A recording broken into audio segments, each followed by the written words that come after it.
asked to speak here because I write the occasional column. It reminds me of what St. Paul said.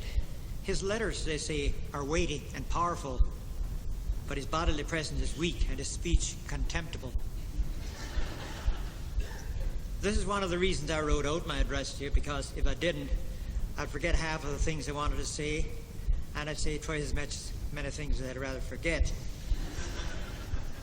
As a member of the Old Order Mennonite community and as a contributor to the Mennonite Reporter, I want to greet you all here. I also want to express our thanks to those who in the past have gone to bat for us. That is for the Old Order Mennonite community. During wartime, and at times when legislature was introduced which infringed on our religious principles, the MCC and media such as the Mennonite Reporter have frequently interceded for us. We definitely appreciated this gesture, but we certainly would not ask for it. One such situation developed in 1977. The Milk Marketing Board and the Milk Commission had instituted a ban on shipping milk in cans. Jim Roman, farm writer for the Kitchener-Waterloo Record, had taken exception to the ban as it affected Old Order Mennonites and Amish. He cited the avoidance of modern conveniences, including tractors, hydro, telephones, cars and trucks, as well as benefits such as family allowances, pensions, Medicare, and even subsidies in some cases. He stressed the fact that such people were actually saving money for their country. Dave Craker responded to Roman's suggestion on a positive note, claiming that some farmers had already sold their farms and moving out as a result of the ban. He wondered whether the Mennonite Church would still be willing to go to bat for these oppressed people. Especially touching, what I find especially touching for myself anyway, was Dave's question, do we have enough distance from the world to be able to recognize the points of tension?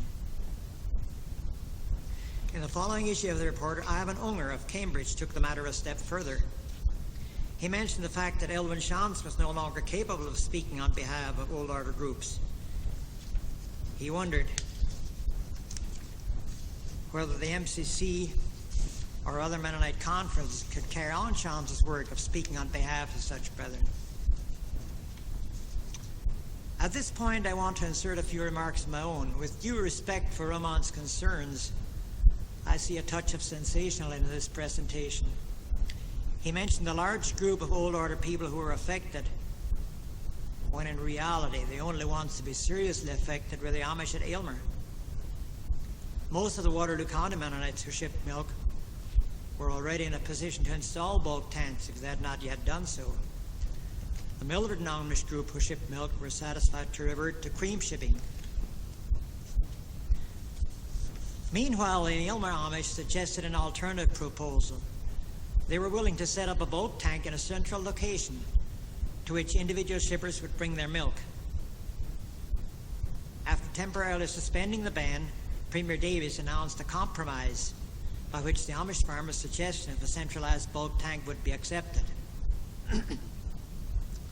I am not aware whether any Amish moved out as a result of the ban on milk cans. I do know that it would have been a lot easier for those Amish to do that than for the Old Order Mennonites in Waterloo County, who are pretty well rooted. I do know that 20 years ago, when the white paper tax reform was proposed, a sender spread in the midweek Aylmer newspaper had carped about the effects of the proposal on the middle class. Somebody, apparently the bishop, misunderstood the idea of middle class. This bishop at Aylmer took the matter so seriously, this was the time we were down there on a visit, that in less than a week's time, he with others was on his way to Missouri looking for farms.